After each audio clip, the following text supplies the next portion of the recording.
It's my second American album, though in English.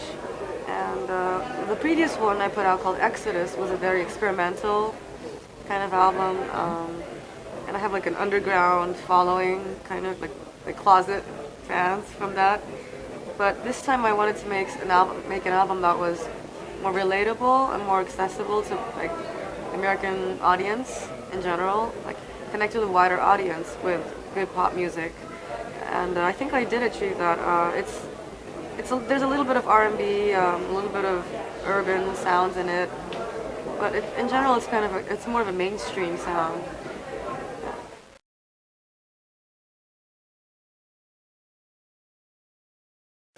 I am. I didn't expect this many people to turn up. I did the Sephora event at LA and then in New York, and Fifth Avenue was just like it was like chaos on Fifth Avenue, and I felt like I was watching old Beatles footage. And I was surprised. I don't really do that in Japan either. So it was like the first time I got that kind of like my car surrounded by a big group of people and I can't get out of the car kind of thing. And I'm just I felt so lucky and like surprised in a good way. I felt very blessed.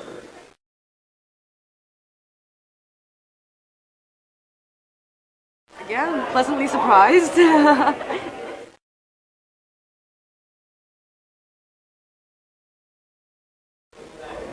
Inspiration. What is my inspiration for all my albums? I'm just always making music.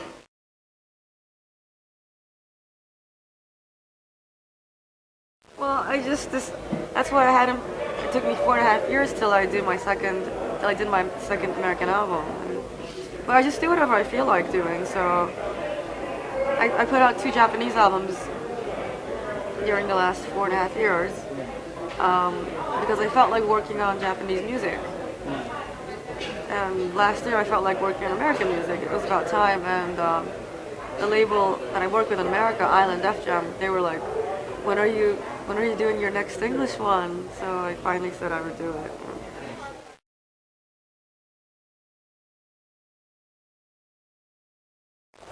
Just try to have as many people as I can to give my stuff a listen. Yeah.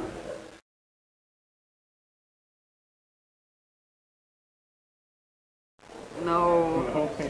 I've done a few like cameo appearances on Japanese TV, like TV dramas and stuff, but I am not for acting.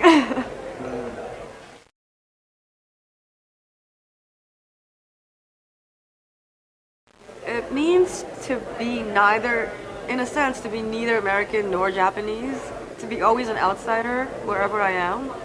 I think a lot of bicultural people have that feeling.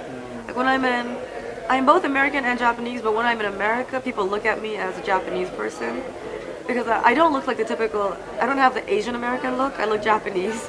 So people tell me, oh, your English is so good. And I'm like, yeah, well, yours is pretty good too. And then when I'm in Japan, people look at me as a bit of a foreign person, American, because I speak English as well, and I was born in New York.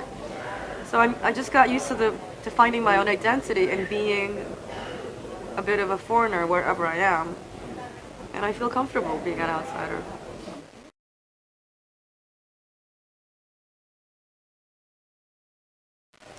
I've been listening to a lot of old stuff. It's been hard for me to find interesting stuff among the new music that's coming out. I do like Sigur Rós, but mostly I've been listening to like Chick Corea, James Brown, Cocteau Twins.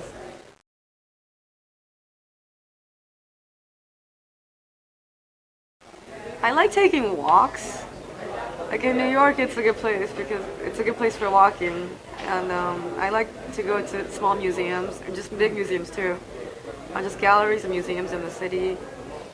And I read. I have to read a lot of books in my house.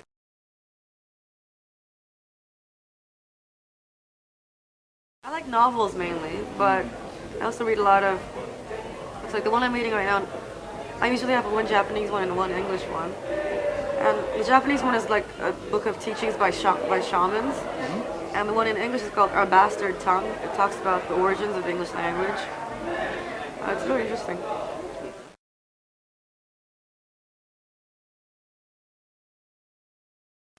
food. Anything spicy. Like Vietnamese food, Thai food, Chinese like Sichuan food. And it's also a treat for me because I can't really eat spicy food when I'm singing and we're doing a lot of work. So when I have like a day off or 2 days off, or when I'm not recording or singing, I get to go out and eat as much like spicy stuff as I want, and then I feel really stress just like goes off.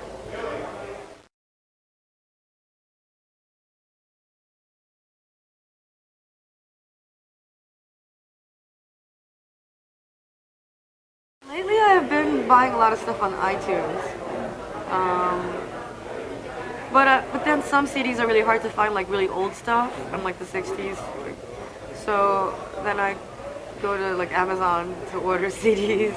I don't go to CD stores that much. Although I go to Borders, the big bookstore. I have like a Borders rewards card, and they have CDs there, so I do shop there occasionally.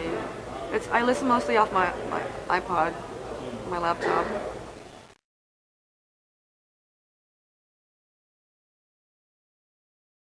I usually, well, I haven't done that many performances in America. I've done like two TV things.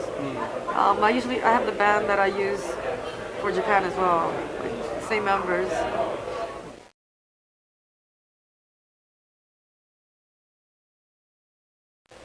I don't have a crush on him. I just like the actor. Well, maybe. Well, there was like an 80s motif to that song. I mentioned Captain Picard in my song Merry Christmas, Mr. Lawrence, FYI. I said I like Captain Picard, I'm chilling and flossing. Because I think he's like such a cool guy and that actor is so cool. And I sampled a song from the 80s, Forbidden Colors by Ryuichi Sakamoto. That's why I mentioned Captain Picard. But I don't have a crush on him.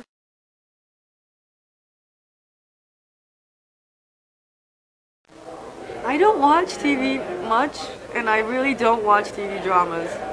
I don't think I've ever watched a TV drama like all the way through.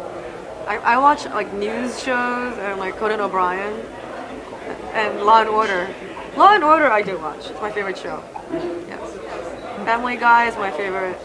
That's my favorite.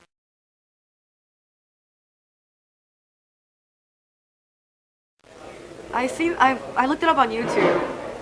And I appear as a waitress and I pour water, but I did like I had like two NG scenes because I couldn't pour the water right, or I looked too like, unpleasant.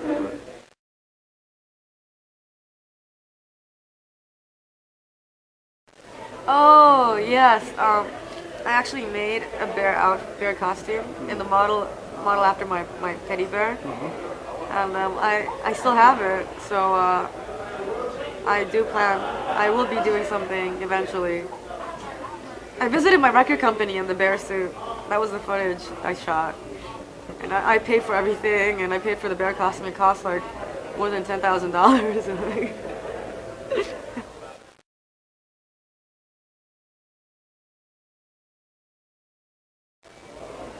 I don't know, I'm just really, now that I'm doing all this American stuff, I'm seeing how loyal a fan base I have in the States, and it's such a pleasant surprise. I had no idea, really, until I began doing this promotional stuff in America, and it just made me really glad that I began doing this, like the American album stuff, and that I'm here in the States promoting my stuff right now. I just feel so thankful and just happy to know that I do have such great fans here. I just want to thank everyone.